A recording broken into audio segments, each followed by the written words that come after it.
Pisces, this is your week ahead astrology forecast by Astrology Motivation from Born Without Boundaries. In these weekly videos, I review the major planetary aspects and transits and how those aspects and transits are impacting your natal sun and what that means for your day-to-day. All you need to know to enjoy this video is your birth date. That's it. Everything else I will translate for you. I'm going to start off really broad with the global stuff, the astrology and how it is, what's going on up there right now. And then I am going to focus that down into Pisces specific information, and then I will break things down even further into the 3 decans of Pisces so that I can tell you what's impacting your natal sun and how that's going to impact you. So let's start out really broad, okay? We're going to go to this for the week of August 9th through the 15th, 2023. I've got all your notes written down here. The big stuff. On August 16th, early in the morning, it's about 3 a.m. average, like almost 3 a.m., 4, 5 a.m. over in the United States. So it's going to happen like the actual, I'm sorry, not full moon, new moon. The new moon in Leo is going to happen early in the morning on the 16th. So on the 15th, which is the last day of this week, it's going to be gearing up and fueling up, and there's some special stuff that's going to happen. So we're going to talk about that as well, even though it's going a little bit further than the time span. But we need to talk about it. The big stuff this week are really aspects that have, so most of them have started last week. There's no major transits that are happening this week. So what are the major aspects? Well, we have the Sun conjunct Venus retrograde happening in Leo. That's actually a beautiful energy of harmony and grace and attractiveness and self-esteem and productivity and sort of excellence and gorgeousness and confidence. But since it's all in Leo, it's also diva, like show me, notice me, see me, like wanting to be seen, having the confidence to be seen, and also be very, very romantic. So it's a very abundant, optimistic, and I would say demonstrative energy. The beautiful part of this energy is it's also trying to Chiron. And that makes it also healing energy. It's almost like finding your sense of self and hope and happiness again. Finding a way to heal different kinds of facets of yourself that have gone through a lot, like tough, hard to face situations, but now there's a way to see it, there's a way to understand it, and there's a graceful way to be able to almost interact with it so that it heals and it doesn't intimidate you anymore. These could be definitely dynamics of yourself. This is a very healing energy. So it could also be putting your aesthetic back, like finding a way to look better or feel better about your overall sense of appearance, especially. So that's a beautiful gift, that energy in the sky right now. We also have Mercury conjunct Mars. Now, Mercury is in its shadow period. It's gearing up to go retrograde on the 23rd of this month, but we're not there yet. The shadow period I'm telling you about, because shadow periods are tough. I find the shadow periods tend to be more difficult than the actual retrograde themselves, but we shall see. I'm just saying you could already start feeling the effects of Mercury starting to go slower. Like it's slowing down. Mercury usually moves like 10 degrees every week, and now it's moving like 5 or 6. It's slowing down, so we can already start to feel maybe some bumps in the road when it comes to tech and such. Though tech would be more Uranus. Yeah, when it comes to emails or stuff, just little things going, you know Mercury retrograde stuff is. So that could definitely start to happen now. But the Mercury conjunction to Mars is this energy of active intellect. Like this sense of, I know what to do with the information that I have, especially since they're both in Virgo. This is a very productive energy. Like I can get stuff done now. Like I can figure it out. I can put things in order, and I can write it down in a way that other people will understand it. So this is also a time when ideas can be disseminated extremely well, or distributed extremely well, and be able to be able to hopefully motivate people. But here's the caveat. This Neptune, this Mercury conjunction to Mars, I think by the 10th definitely, is going to be in opposition to Neptune. And that's bad, because it could be that all the stuff we're putting in order then becomes extremely deceptive and extremely delusional, and we could be putting things into order all wrong. It's also this conjunction, while in opposition to Neptune, is also trine to Jupiter, which can really fuel the fire, expand and broaden it, and make it so much bigger than it needs to be. So once we get toward the end of the week, this is very tricky energy, because your own sense of inadequacies will rise to the surface and fuck with you to make you afraid of things that you maybe shouldn't be afraid of. And we're going to discuss Neptune and Jupiter in depth, because they're your ruling dignitaries. You definitely need to keep an eye on them. That's tough. It's tough energy. I gotta say, I'm not really looking forward to that. How did I explain it to everybody else? So all the other videos, you can go watch them. This is what I'm explaining Neptune in opposition to Mars conjunct Mercury. It's like a shadow puppet. I wish I had a light source coming. It's like a shadow puppet, right? It's like a shadow puppet monster. And you see the shadow behind you, and it looks so much bigger, and you're so scared, and you start attacking that, and you start making plans and doing strategy, creating strategies to attack this monster that you see. But it's actually just a fucking shadow. It's a delusion. Like, this is nothing, right? It's not posing any trouble to anybody. But if I cast this illusionary Neptunian kind of dreaminess toward it, it looks like it's so much bigger, and then I can easily distract people with these monsters they have to attack. Meanwhile, I can get away with a lot of manipulation in the background. So that's something that we need to be aware of at this time, because it's global, right? This is the consciousness. What I'm describing to you right now is the consciousness of the metaconscious right now, because that's how the current chart, how everything is aligned. So it'll be very easy to deceive people by trying to distract them with shadow monsters, when maybe that's really not what's happening. And all these strategies and all these brilliant things they're coming up with, to what though? Is it even real? And that's what we got to ask ourselves. If this was a trine to Neptune or a sextile to Neptune, I would say this is extraordinary genius and beautiful creation. But this is distraction when it's opposite to Neptune. So that's kind of frightening energy that we all, especially globally, really need to look out for, and be aware that that energy is in the air, right, in the ether right now. We have Mars conjunct Mercury trine to Jupiter.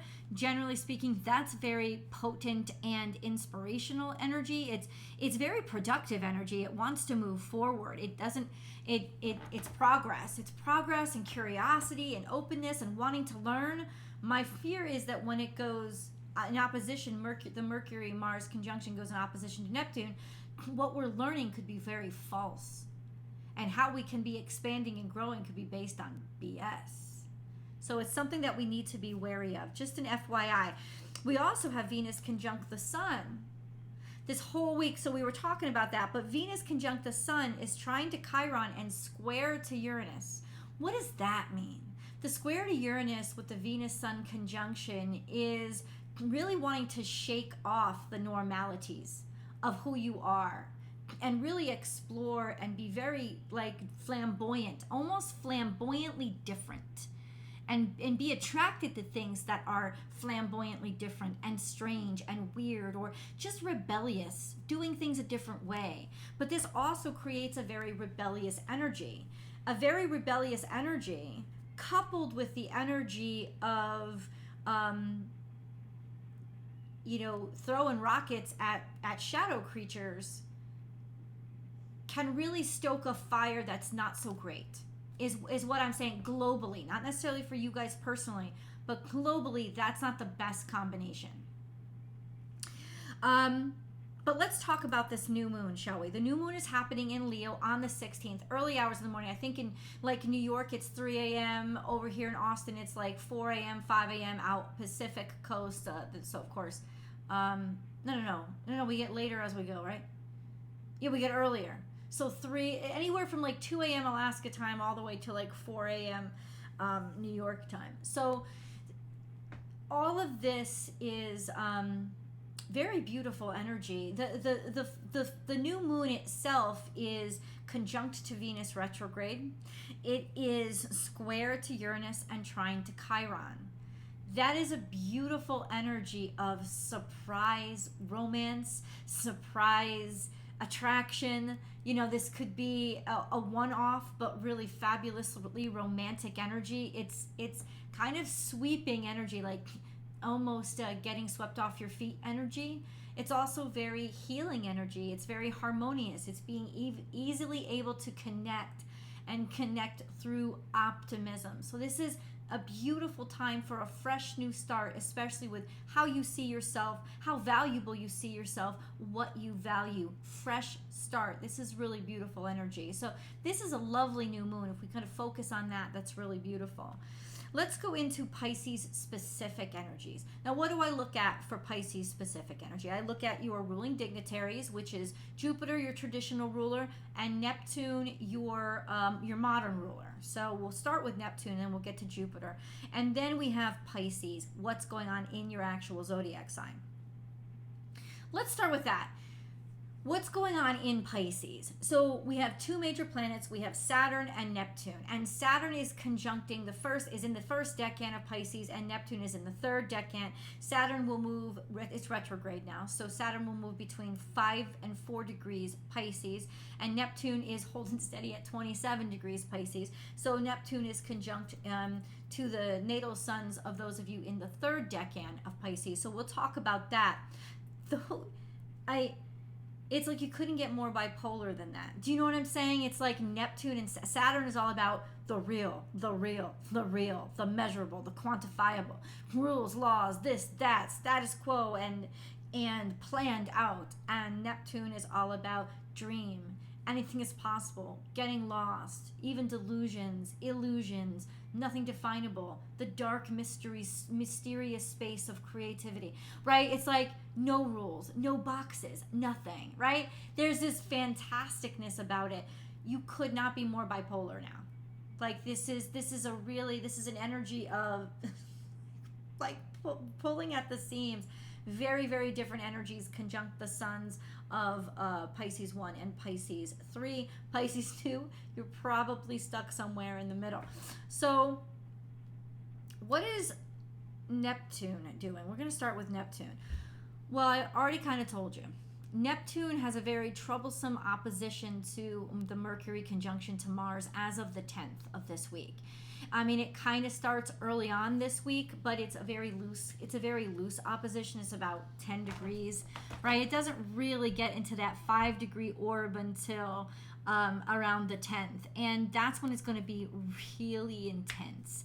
In terms of Neptune, this could really make you motivated to put a lot of your fantasies, distractions, conspiracy theories into action, or think about them in a logical way, to the point of distraction though. FYI. Neptune is also semi-square to Jupiter, which is an interesting relationship to Neptune and to your two ruling dignitaries. It means they're frustrating each other. They're agitating each other. They're complicating things for each other. It's not a horrible aspect. It's not even a major aspect, but it can cause a little extra friction, this sense of being distracted, challenging your ability to grow, expand, and move forward, or agitating it. And so we could be growing, expanding, and moving forward based on delusions. And that's all going to come up now and be made very obvious. We also have Neptune in a long-term sextile to Pluto, which usually marks a generation or so of huge technological, scientific, genius level breakthroughs. So this could be game-changing stuff that helps to change how we live here on the globe. That will be happening over the next decade. It won't be happening tomorrow. But that speaks to that side of Neptune that is just infinite creativity. It doesn't have any rules, so it doesn't question what's possible. Everything is possible in Neptune.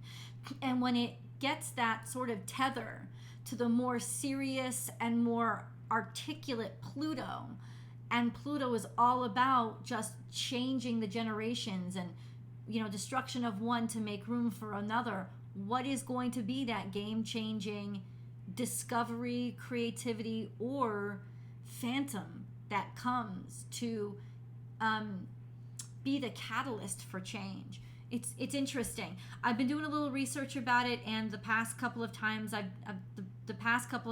has happened, within the last 100 years, there's been huge technological advancements, especially with nuclear power, nuclear energy.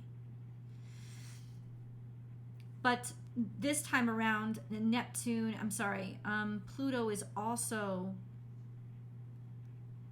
trine to Uranus. So that implies major technology breakthrough and also a little bit of surprise and rebellion here. Okay, let's go on to Jupiter. But how does it impact you? It can be very distracting this week. Very difficult for you to sort of get your head on to very hard for you to discern between reality and fantasy or paranoia. I'm not saying that's all of you going to be paranoid and delusional. No. But I'm saying it could be easier to sell you tonic water as medicine than it normally is. Just an FYI. Then we have Jupiter. And we have Jupiter, what did I write? As of the 11th. Through the 11th, Jupiter is trine the sun. And it's going to be, Jupiter is also going to be, trine the sun through the 11th. So by the new moon, square the sun. So by the new moon, that square will break apart. It will not be a major square anymore. But what does Jupiter square the sun mean? It's sort of inciting development, expansion, growth. It's giving you this optimistic perspective like, I can do this, I want to do this, but you could also be willing to grow too fast and jump in too quickly or expect too much, which could also grind on you. And then we have Jupiter is also trine to Mercury and Mars and semi-square to Neptune. So there is that sense of it's exacerbating the energy, it's pushing it, it's fueling the fire of moving quickly, moving fast, pushing into opportunities. But are we pushing into opportunities that are true and good and sustainable, or are we pushing into opportunities that are actually just distractions? It's a good question. So Pisces, let's talk about your decans.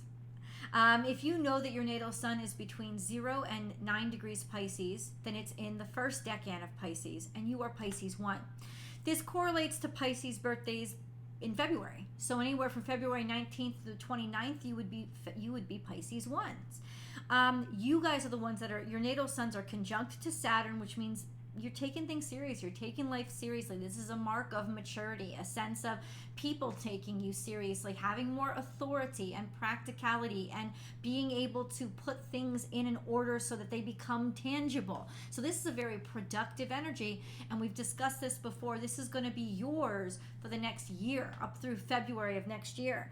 If you are at the cusp, which is around, February 19th, 20th, maybe 21st, your natal suns are also sextile to the North Node. So only if you're at the cusp. So what does that mean? You're very future focused, especially those of you at the cusp. This is all about moving forward, and you guys will be sextile to maybe for the next week, because it will go a little bit too far to really be a sextile that impacts you. So especially over the next week, future focused, brave and courageous, pushing yourself forward. Like this is developmental and progressive energy. It may be that it may actually help you to be a little bit delusional in terms of not believing any of the restrictions or standards or whatever it is that would otherwise catch you up. Hopefully. We also have, okay, so let's move on to Pisces 2. Pisces 2, if you know your natal sun is between 10 and 19 degrees Pisces, you are Pisces 2. This correlates to birthdays between, say, March 1st and the 10th or 11th. Your natal suns are in a fantastic sextile to Jupiter.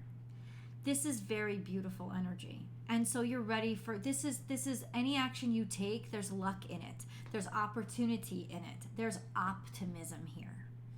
So that's a lovely energy that, you know, you'll be experiencing for the next month, because Jupiter is only at 4 degrees Taurus. It's still got quite a bit of time in the second decan of Taurus, so it's going to stay.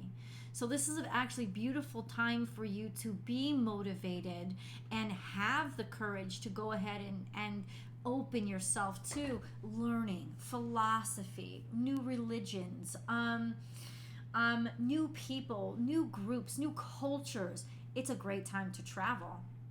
If you get a chance, do it in the next couple of weeks.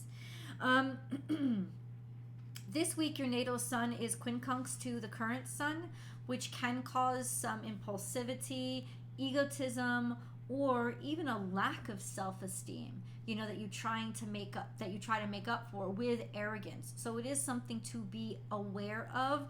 It could also be just frustrating energy where everything you do, you ever have one of those weeks, everything you do, even if it's the mistake, somebody's there to watch it or maybe even film it.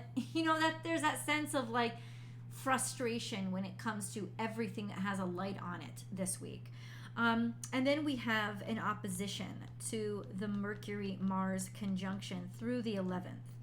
So by the 11th, they'll move on. Mercury, the opposition to Mercury is all week long. By the 11th, Mars will move into the third decan of Virgo. So that'll take it out of its direct opposition with you. But through the 11th, there's an opposition between you guys and Mercury conjunct Mars, and then it'll move into the third decan. But Mercury all week long. Mercury actually will stay in opposition to your natal suns all week long. What does that mean?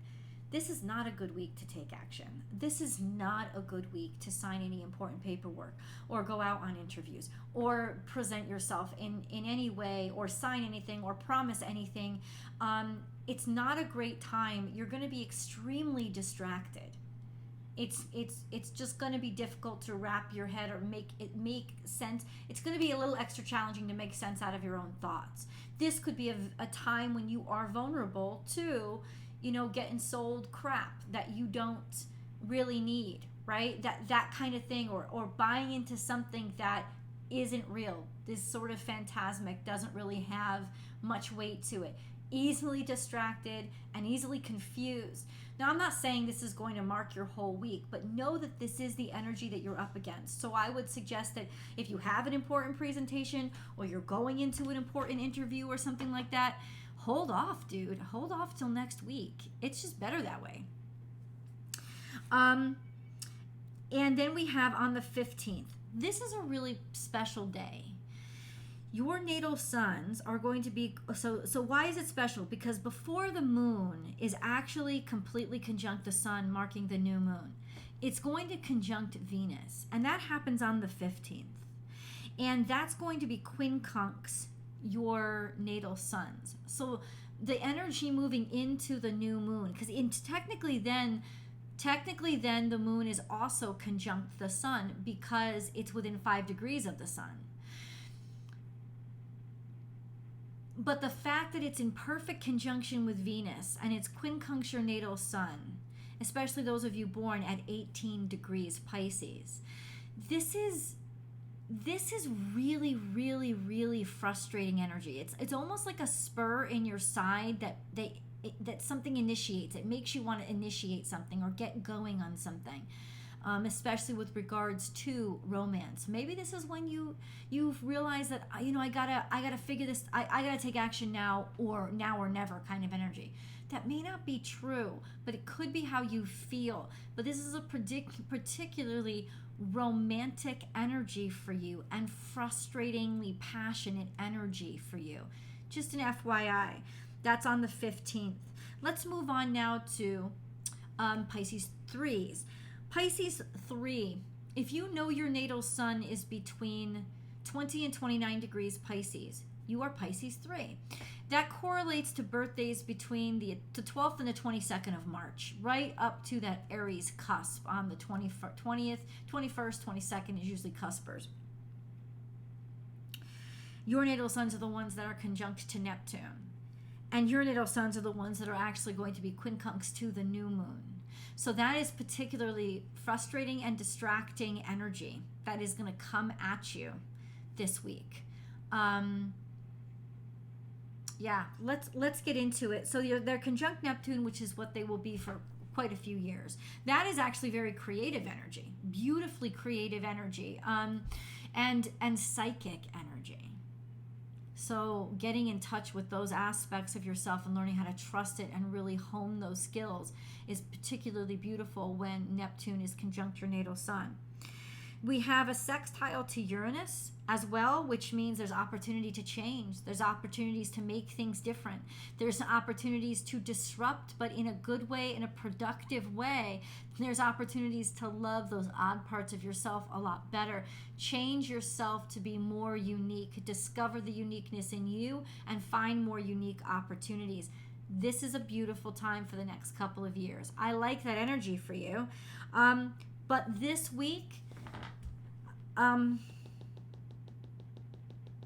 by the 13th of this week, your natal suns are going to be quincunx Venus, and it's going to be quincunx the new moon. So what does that mean? Something is pushing you. Something is agitating you, like irritating you under the skin. And considering this new moon is all about romance and all about being swept up off your feet, it could be some agitation with intimate partnerships, relationships, especially like indulgences, because all of this, because Venus the whole week pretty much, almost all week, is going to be square to Jupiter. This is about decadence and indulgence and maybe overdoing it. Just an FYI. You let me know in the comments below. Let me know how this energy is impacting you guys. And please do subscribe to this channel so that you know every time I upload a new video. And then come on over to Born Without Boundaries Tarot to hang out with me for your week ahead tarot card message. I love you guys, and I'll see you in the videos.